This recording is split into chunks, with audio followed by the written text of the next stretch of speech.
Hi guys, Kekunume, Ndewono. I'm inviting you guys to Okwu ID's Igbo beginners language course. Thank God for you. I'm happy for you.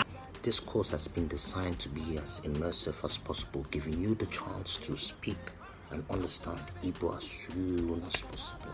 We have centered the content around listening, nte, and breaking down Igbo contextual dialogues. See you there. Afambo, mmadụ abụchi Gerald Eze. Afambo Chukwekwe Innocent. Mụ abụ onye isi ụlọ ọrụ nke Our Lady Seafood. Afambo nwada Ifechukwu Amaka Chinyere. Abụ onye na-eti egwu. Adị m afọ 21. Now, in the clips you just heard, everybody has introduced themselves and said, "My name is." Let's take a look at what the first speaker is saying. Afambo, mmadụ abụchi Gerald Eze.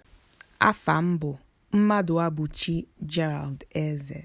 The text is written in Standard Igbo. In Standard Igbo, to say "my name is," you say Ahambo.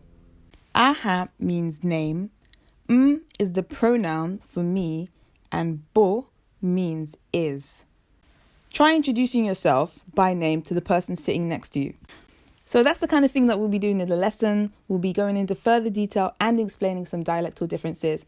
If you're interested, do sign up. The link is in our bio. You can also sign up going to okuid.com.